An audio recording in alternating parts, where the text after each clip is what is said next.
Hello and welcome again to another edition of the Osteopathic Lyceum podcast. If you're watching the video, you'll see that now not only do I have what is called an XLR mic, or ground is the X, left and right mic, that I have a mic stand. So last time the recording seemed to work. I didn't run into any technical gremlins that I could tell, especially when editing the video, which I really don't edit much. I just put a bumper on the darn things, as you already experienced just shortly before this. So I'm saying that out loud partially for myself, but also partially to share that a lot of things are works in progress. You learn iteratively. So you learn up to a given point, you make errors or you get new information, and then from the new point of learning, you learn more, right? That's also the same with almost any form of research process, as well as skill building process. But you have to know that you made a mistake, or you have to know that you found something new in order to begin from that new position. So I am going to continue with papers from the Journal of Osteopathic Medicine. This paper is from February 27th of 2024. The title is Research Integrity and Academic Medicine, the Pressure to Publish and Research Misconduct. The pressure to publish and research misconduct. I feel like the way that I'm reading that either is not indicative of how the title is supposed to sound, or the manner in which the title is written doesn't make it sound like what it's trying to say. There is a pressure to publish and the relationship to research misconduct, whether it is occurring or whether it's not. So one of the things I've spoken about is increasing or decreasing confidence in the scientific endeavor and scientific output, really maybe more accurately put, the academic endeavor and the academic output, such that if you know certain things about what's happening, you would increase your confidence in the output, or you would decrease your confidence in the output. Now, it doesn't mean at any point that there are flaws in all academic output or all pieces of academic research.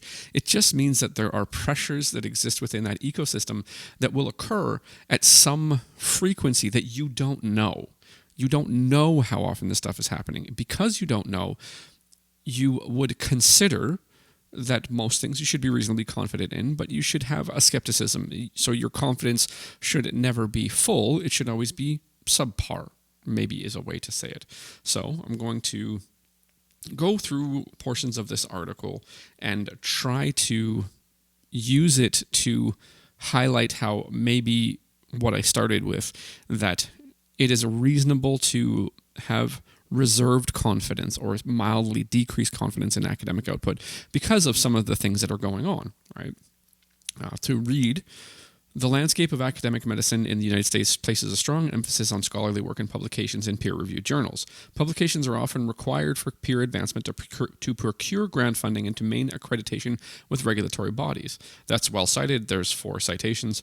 I didn't check the citations, but if I did, hopefully they would support that statement. The pressure to publish can be felt at all levels of academic medicine, from medical students to resident physicians to faculty physicians. There's, again, 4 citations, 5, 6, 7, and 8. Again, if I check them, hopefully they stand up to scrutiny and support what is claimed there. I have reason to have faith that that's the case, at least until I check. So I'll start off with faith, and if I checked, maybe I would downgrade my view, maybe I would upgrade it. We'll see. The long-standing culture of the scientific world, including medical education, has been described as publish or perish, cited as a publish or perish mentality. That's cited, which highlights the highly intertwined relationship between prolific publication and career advancement in academic medicine. Again, citations. Unfortunately, the pressure to publish can lead to some participants to engage in research misconduct to bolster productivity. Cited again. So if I'm looking at this and I'm trying to judge the editor, I think the editor is doing a really good job because the editor is making sure that these are cited. Now, it could have nothing to do with the editor. This could be the writers. This could be the author group. The author group could be just very diligent. And if that's the case, then fantastic. If the editor put any form of pressure on them to make sure that it was well cited, I would say even better. To read again, in this review, we explore existing guidelines for authorship, common types of research misconduct, the implications of scholarly work for medical learners and faculty, consequences of research misconduct, and finally, possible solutions to promote integrity in academic medicine. Now, I'm not going to go through the whole thing, but it's just to try to use something that has been published to talk about some of the things that might be going on in the background that would impact confidence in the academic process and academic output. Methods. The authors MK, MD, EAG identified a gap in existing literature regarding the holistic examination of research integrity and its implications across the spectrum of medical education, from students to resident physicians to faculty physicians. To complete a narrative review, the authors explored the current literature utilizing PubMed, Scopus, and Google Scholar beginning in June of 2021 and completed the literature review in January of 2023. So one of the things that's going on here, depending on who you put a publication into, some broad publishers, so you've got like Elsevier or Elsevier, you've got, the names are going to escape me, unfortunately, but there's multiple large publishers, and they'll have different rules or different preferences on how you put manuscripts in. So they will have step-by-step processes that include describing the work of each author. Now, in a narrative review could also alternately be termed an expert review. You are leaning into that the experts are properly representing the state of the literature. There is not exceptionally strict guidelines by any means with respect to a narrative review.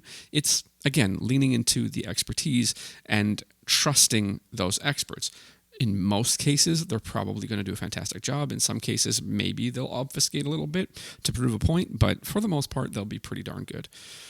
But this MK, MD, EAG, those are the initials of the authors, and the publisher will ask you to specifically note the form and amount of contribution to a paper. So anyways, 2021 to 2023. So June of 21 to January of 23, you're looking essentially at a year and a half. And this is the process that they're going through, looking at these general search databases or academic databases and finding the information or finding the papers. References included publications between 2001 and 2022 to ensure updated quality information that is applicable to the academic medicine population today. To capture the wide scope of the review, numerous searches were performed. A number of medical subject headings, MESH terms, were utilized to identify relevant articles. MESH terms included authorship, misconduct, research integrity, plagiarism, medical education, residency applications, faculty, medical fellowships and scholarships, and internship and residency. So they're telling you very specifically the terms. The reason that they're going to tell you those terms is so that you could go and reproduce this. So you could set the timeline from 2001 to 2022. You should find the same papers. If you use the same approach that they describe, you should more or less come to the same thing. Now, a narrative review is in no way as rigid as a scoping review or a systematic review. The scoping review and systematic review have exceptionally specific steps, such that whoever reproduces the methodology should actually come to the same conclusion. So this just gives me an opportunity to speak about something that matters to me, is where errors will live. In a narrative review, the errors will live in the experts themselves, in the authors. The authors and their individual quirks and their maybe blind spots or their preferences will generate errors. Whereas in a systematic review or a scoping review, what you hope is whatever errors exist in that process are embedded in the process. Now, you try to build the process of a systematic review or a scoping review in order to minimize the opportunity for error, but error does live there regardless of how somebody wants to sell it. So the error in anything that is rigid is that the rigidity of the steps, the process of the steps, will generate an axiological or value-based choice as to what you are more likely to include and what you are more likely to exclude. It's going to tell you how you would choose that and how you would build your inclusion and exclusion criteria. So in a narrative review, the error will be the quirk of the individual. In a systematic or a scoping review, it will be the quirk of the process, or that's what you hope, because you hope that anybody who reproduces the methods comes to the exact same conclusions. Otherwise, it's not a proper positivist approach. So anyways, that's just a little aside. Thank you for listening to that. Blah, blah, blah, blah. To read again, papers were included if they were published between the set time frame, contained one or more of the previously mentioned mesh terms, and were full-length articles. Additional references were accessed to include medical school and residency accreditation standards, residency match statistics, regulatory guidelines, and standard definitions. Articles were excluded if they were published outside of the specified time frame. If the majority of the paper did not relate to the attached mesh term or in the full-length article, if the full-length article was inaccessible to the authors. Ultimately, the articles to be included were discussed between the authors MK and MD, with the ultimate decision being made by the primary author, MK. The faculty author, EAG, of this review has extensive experience as a physician educator, residency program director, and advisor to medical students applying to residency table. To residency. Table 1 outlines the sources utilized for this narrative review, so we don't need to worry about the table 1. But this isn't specifically stated, but because a narrative review may be considered more of a constructivist approach, so constructivism being an epistemology that fundamentally holds the truth as dependent on the individual, the current environment of observation, and previous experience of the individual, you will often include what's called a reflexivity statement. You try to not only describe the contributions, but the general context that each author would come from, so that if there is an error or there is a preference that's identifiable, it may be reasonably described by the contextual information. Now, some people will argue against the validity or the benefit of a reflexivity statement, but within a qualitative methodology, within a constructivist methodology, it is important to note the context, because it is the context that will, at some level, predict or guide whatever conclusions are reached. Okay, discussion. Whoa, geez. That went quick. Sorry. Authorship. The number of publication continues to increase, nearly doubling since 2010. Over the past 30 years, the average number of authors listed in the article has also increased, creating an opportunity for misrepresentation. Okay, so this is actually something that you could easily find. If you go and look at a paper from 1990, and then you go look at almost any paper from 2020, as a really, really broad range, you will see the number of authors on a paper from 2020 being very large, and the number of authors being relatively small in a different historical time frame, such as 1990, as a really, really, really rough cutoff. You will see this increasing, as they note, nearly doubling since 2020. No, that's not true. Average over the past 30 years. Yeah, past 30 years. So they're thinking about 1990. I didn't do that by accident. I guess I was influenced by what I just read. They say this directly after, but essentially, if you have authorship on a paper, then that can go on your CV and that can impact your career advancement opportunities. So when I was a student in the health science education program at McMaster, one of the things that they did in what's called the residency week is they actually provided a seminar on authorship. If you're going to work on any academic output, especially one that could turn into a publication, prior to doing most of the work, they do suggest, or I was provided a seminar that suggested that authorship should be negotiated before any work is done. So one of the things that you have to understand is that a lot of academic output is technically unpaid. It's not that you're not getting paid to be an academic. You're not necessarily getting paid for the writing project. When you publish it, you're not getting paid for the writing project. But what you're being promised is the opportunity to be able to put that on your CV so that you could have more economic opportunity in the future. And as a result of that, it is beneficial to make sure that anything you contribute to, no matter how small your contribution, that you get on that author list, because it will impact your future economic opportunity in the academic world. So sometimes you see a lot of names on papers. The easiest thing, this is exceptionally rough and not necessarily indicative of what any individual would have done, but the easiest thing to understand is that whoever's name is first probably did the most, and whoever's name is last probably did the least for whatever paper you're reading. So no matter how big the author list is, whoever's first did the most, whoever's last did the least, and everyone in between did some scale in between the most and the least. To Read again. Being listed as an author comes with benefits such as prestige, increased funding, and career opportunities, like I said. The International Committee of Medical Journal Editors, ICMJE, is a group that develops the recommended protocols for conducting scholarly work. Cited, ICMJE has suggested 4 criteria that should be met in order to be considered and named as an author on a scientific work. So they actually have, because this not directly paid work has an impact on future economic opportunity, they do put weight on it and they put criteria on it. So number 1 here, substantial contributions to the conception or design of the work or the acquisition, analysis, or interpretation of data for the work. So did you come up with a hypothesis? Did you come up with a question? Did you come up with the experimental design? Did you come up with the places to search? Did you come up with the search terms? Did you look at the data? Did you look at the papers if it's a review? Did you perform the experiment if it's an experiment? Did you analyze the data? Did you put it into, what's the darn program? There's a stats program. I never remember the name. Whatever. Number 2, drafting the work or revising it critically for important intellectual content. 3, final approval of the version to be published. So did you read it over and say, yeah, this is awesome?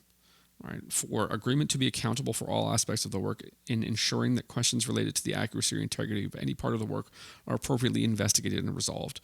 Right. So they're basically saying if you put any skin in the game, if you put any responsibility down on the line, that you should be credited with authorship. And the reason for that is because it's not directly paid, but it could get you more paid in the future. To read again, the 4th criterion was added in 2013 to put an emphasis on accountability for all authors listed on the paper. Adhering to these authorship criteria may prevent misrepresentations and hyper-authorship. Many well-known peer-reviewed journals follow the ICMJE suggestions. However, individual journals can set their own criteria for what constitutes an author. I will say from personal experience, you rate that at whatever level you will rate that.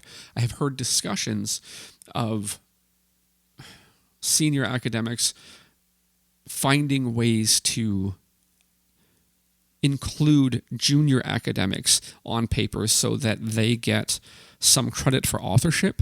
Now, they make them do work. It's not that they do nothing. It's just that they find ways. They get motivated to help these academics earlier in their careers, especially valuable if whoever is trying to help has a well-respected name. So there are times I've heard of senior academics helping junior academics. So the senior academic has good prestige, good reputation, and they will find ways to actively include and usually make them do work a junior academic so that they kind of get the glow, right? If you've ever watched the Last Dragon, and I don't know if you have, but what's the darn song? It's I think it's like Every Day I'm Shuffling. Whatever that group was, Every Day I'm Shuffling, they have a lyric about the glow. Good old Bruce Leroy. You can look that up if you care. But you're trying to use your prestige to help a junior academic or a junior colleague. And often that's very valuable, right? But you can see where there might be some blurred lines, some gray area.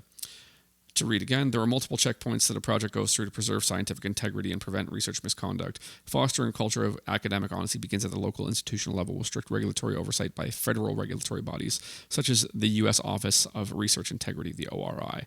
The three major safeguards in place to maintain scientific integrity are peer review for funding, the referee system of peer review for publication, and replication of results. When these checkpoints fail, the possibility for misconduct to occur increases.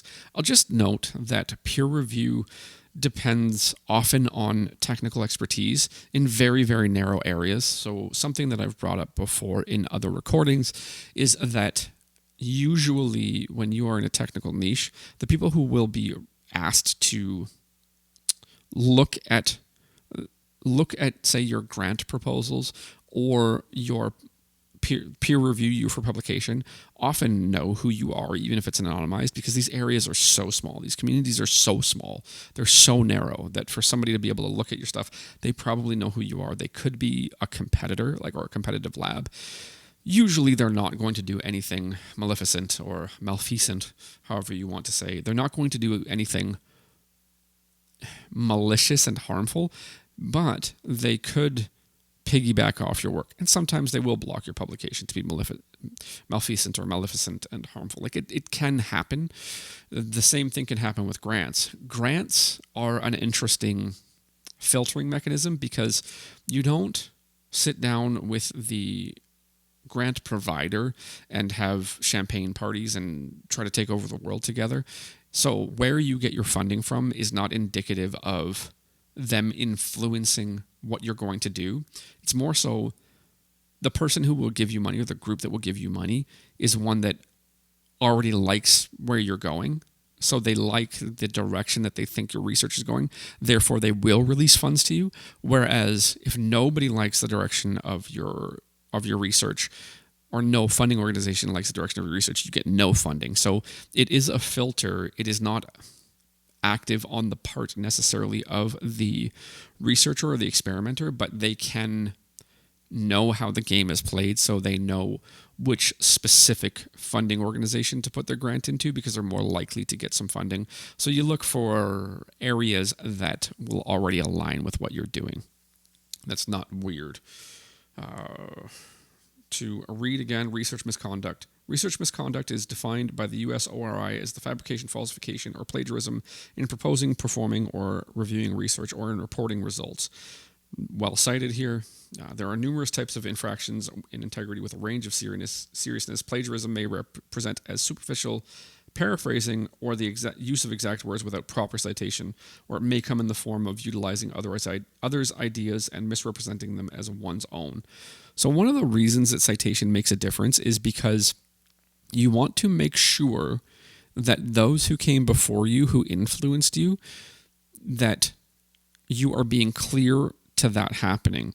If there's an idea that you appreciate and you want to use it, point to where you know it to come from.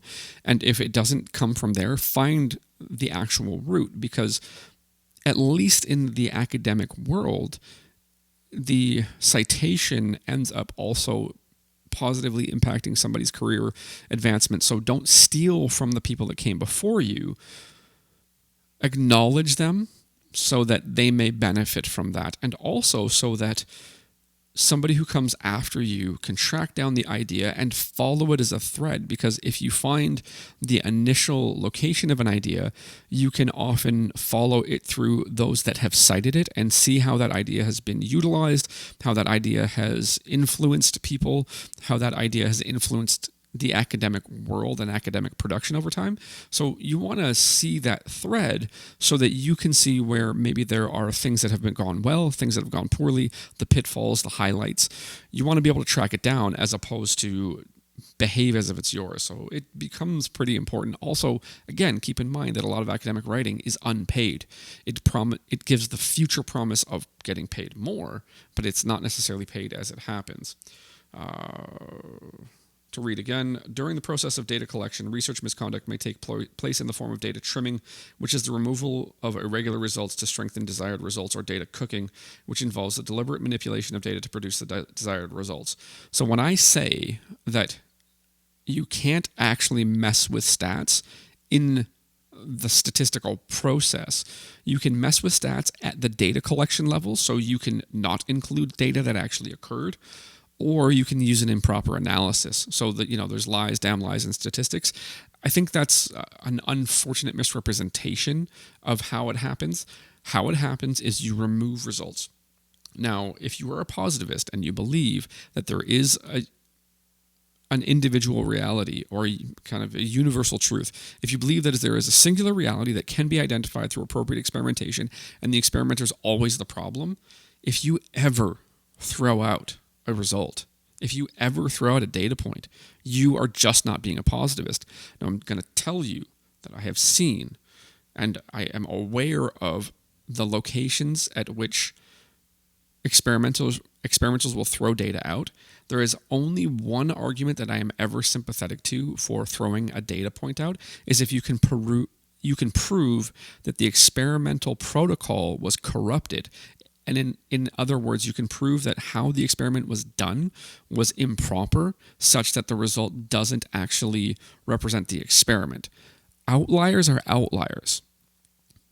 However, There will be times when the experiment didn't occur properly. There was some malfunction that's provable of a piece of data collecting equipment. There was some misstep in how the experiment was done, timing, delivery. If you can prove that the experimental process was corrupt, then it's not necessarily includable, even though that's not a proper word, in the experiment, because it just isn't the experiment. But if you do the experiment right and you get an outlier, you keep them. There's a level to which I'm aware that it is not strange that outliers are thrown out in psychological experiments. That is personal information that I've collected in a variety of ways. Take that for what strength, what confidence, what weight you will, but it's something that I've become aware of. There are there are disciplines that are more likely to throw out data, so be careful with that. To read again, although not strictly covered by the ORI's definition of research misconduct, there are a number of improper research practices that should be noted. One of the most common improper practices is assigning honorary authorship, which involves listing undeserving authors on a publication. So the times that I'm aware where a senior academic will bring a junior academic on, usually they make them work, right? I've never been aware of it where the senior academic didn't make the junior academic work.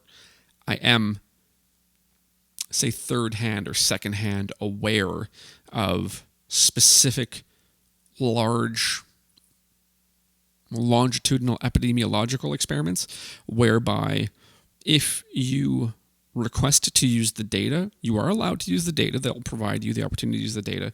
Depending on what portion of the data that you use, you are automatically required to give one of the PIs, the primary investigators, authorship.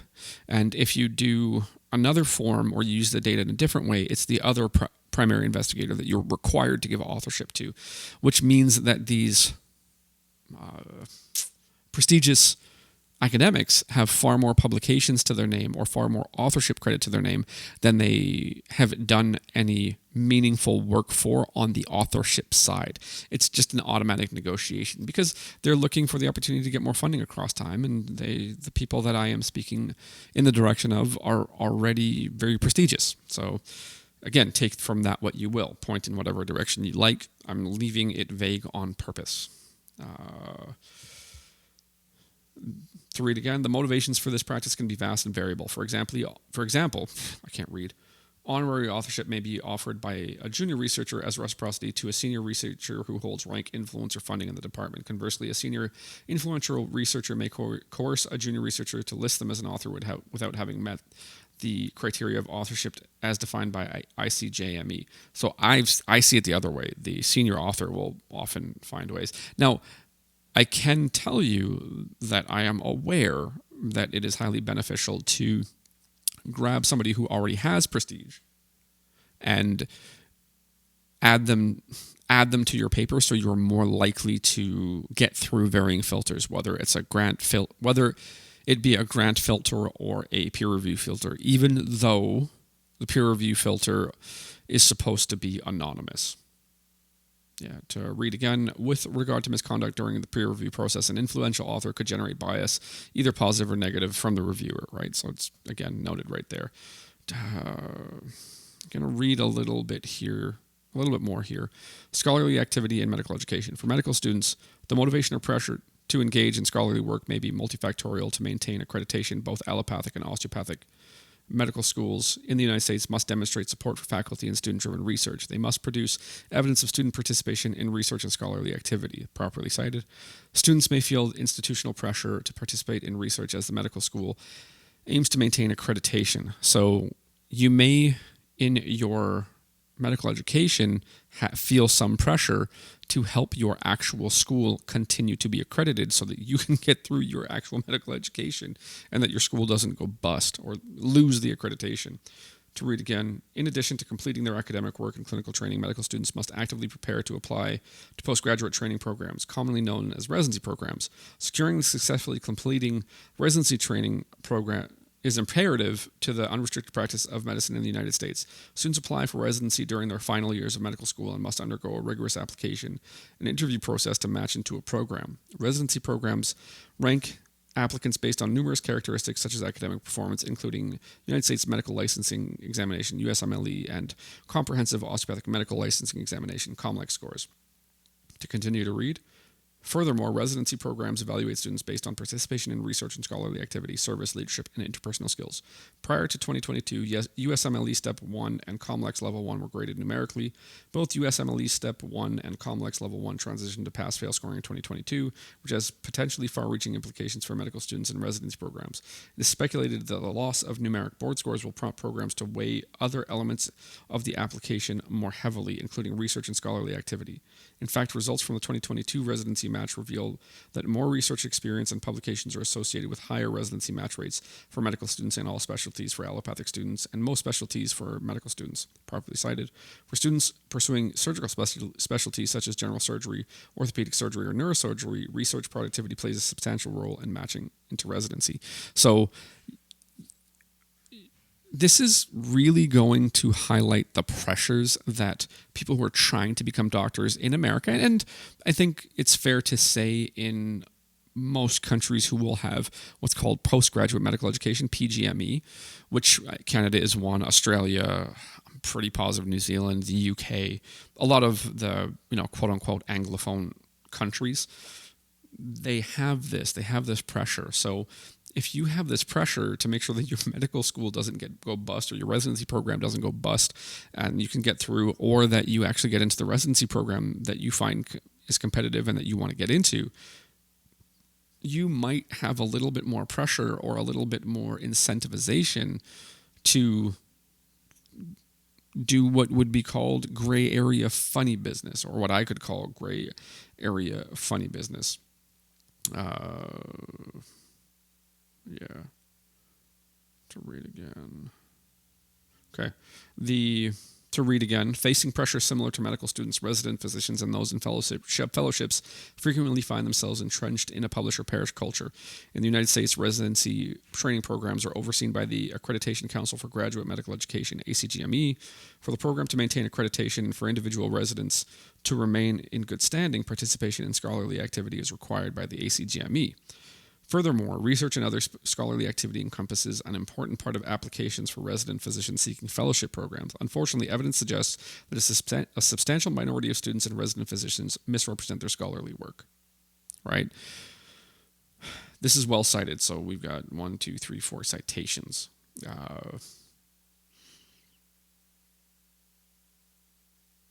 I'm going to read a little bit more. In addition to misconduct during the research and publication process, there exists potential for misconduct and misrepresentation in reporting one's work. It's not uncommon for job applications, residency or fellowship applications, and curricula vitae, CV, to include misrepresentations of varying severity. Cited again from egregious actions such as listing fake publications to lesser infractions such as embellishing status of the listed work. Misrepresentations are not rare. Well cited. Ye et al. Found that 1 in 8, 12%, 1 in 8, which is 12%, student candidates interviewing for general surgery residency at their institution had serious inaccuracies in reported versus actual publications. Oki and Montagos. Whoa. I did not want to do that. I definitely lost my spot. Damn, holding the phone.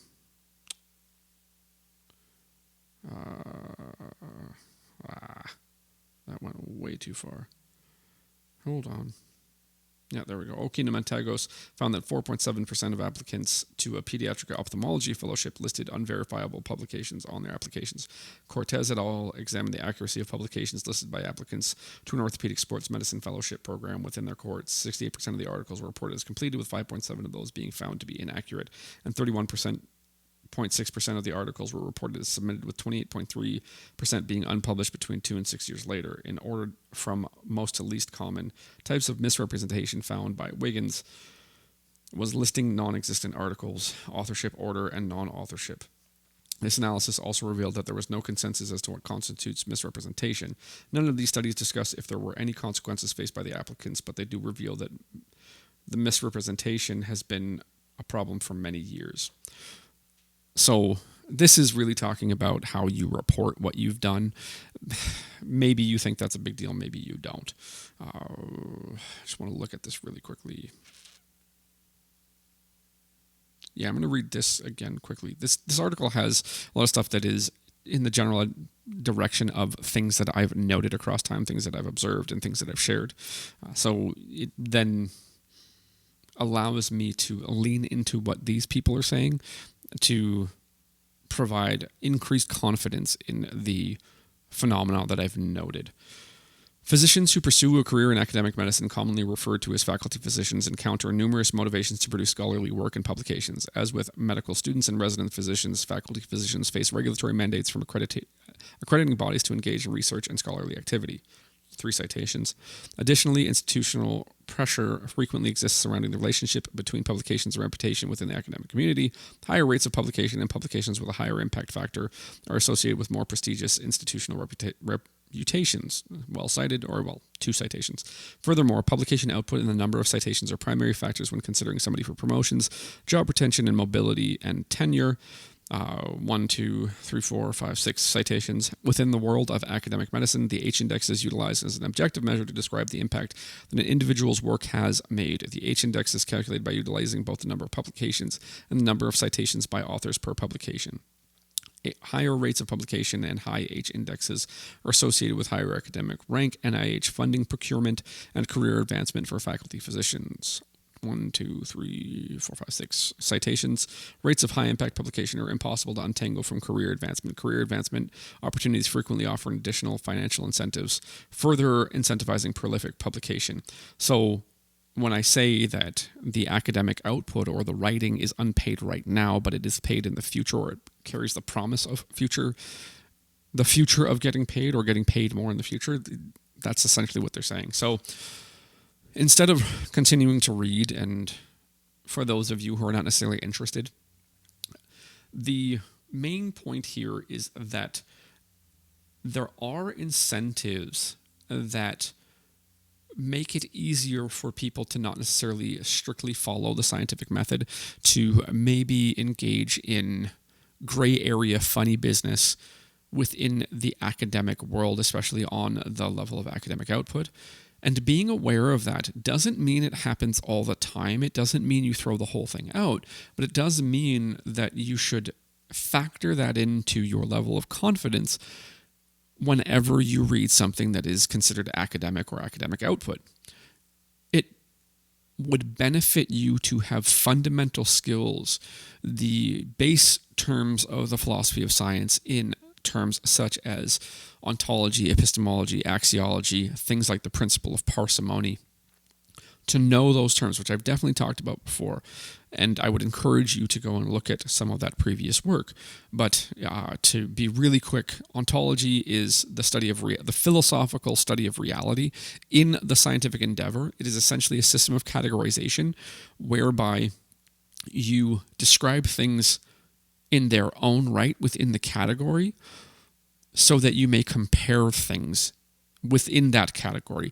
Now, if you have, say, 6 categories and 2 objects or 2 things look exactly the same, but you know they are different within those 6 categories, you now need another category to describe or a different construct to describe each thing in its own way so that you can find the differentiating location or the location of difference. So ontology is what is real, right? Like basically what is real. Epistemology is built on top of an ontology. Epistemology, to reverse a little bit. Ontology, you either believe that materials are the most real, or objects or things are the most real, or you believe that abstractions or ideas are the most real. If you believe abstractions are the most real, you are likely to be a constructivist. You believe that truth, so the epistemology, the theory of truth, what can be known, how can it be known, and who can it be known by? If you believe that ideas are the most real or abstractions are the most real, then ideas are the most real is probably the better way to say it. Then you're more likely a constructivist. You believe that the truth is dependent on the individual, the current environment of observation and previous experience of the individual.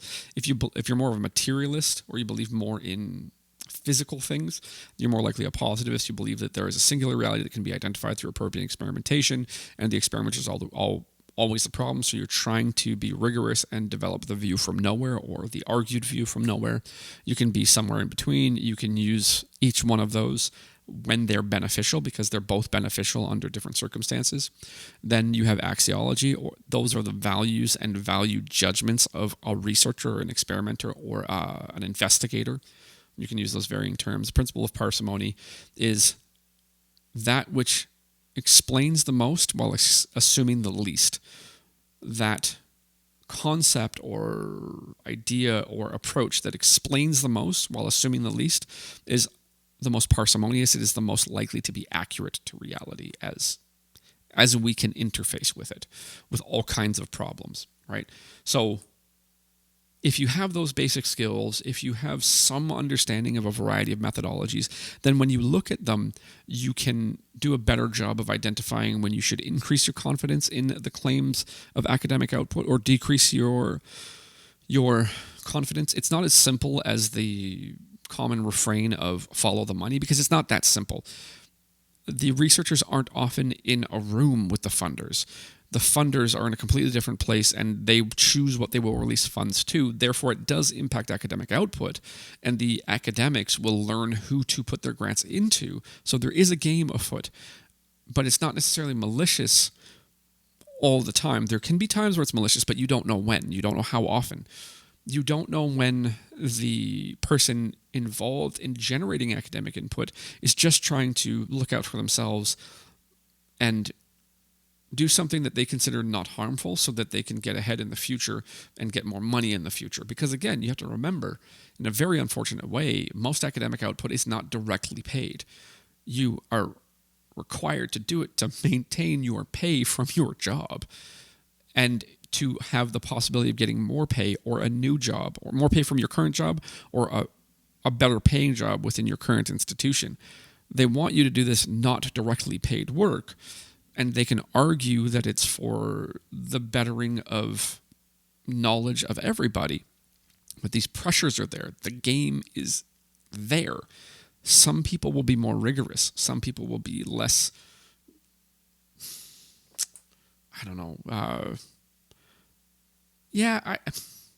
maybe they'll just play less of the game. They'll try to do it all above board.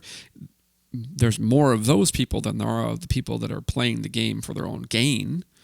But the people that are playing the game for their own gain do exist, and they do have some impact on academic output. So the main takeaway here is that there is a game, there are pressures, there are incentives. Most people involved in it will not do those things in a negative way. They'll do their best to compete on level ground. However, there are people that do try to play the game for their own benefit. So you could say it in an unfair way, because the incentives do exist that would promote that for some people. So what it does is it impacts the validity, the accuracy of some academic output, to the point that it would be beneficial for you to be more skeptical of academic output, especially if you have the skills to evaluate it. So my aim would be to try to give you the skills, or point in the directions of the skills that could help you evaluate the information, instead of taking it at face value. I'd rather you try to understand it, as opposed to just say, somebody else before me told me this is the hierarchy, this is the best form of experiment, and if it's not this form of experiment, I should just automatically have less faith in it. No, I want you to know when a certain form of information is maybe the best way to approach a problem or approach a question, and it maybe isn't the top of the hierarchy that somebody told you before, but it's the top of the hierarchy for that question, right? I want you to be more informed, to go in that direction, to understand that a little bit better. And then maybe that can help the profession of osteopathy, that clearly I'm trying to observably impact in what I consider a positive way. Others may not consider it a positive way. Maybe I'm too blind, and maybe I don't get osteopathy, and maybe all of these claims that the vast majority of the scientific world would say are crazy claims, maybe they're legit, and maybe I'm the one that's exceptionally wrong about them. But if I'm not, and I'm attempting to behave in good faith, which nobody believes that they're trying to behave in bad faith. Even people that play games and manipulate, they believe that they're doing it for the betterment of whatever is most important to them.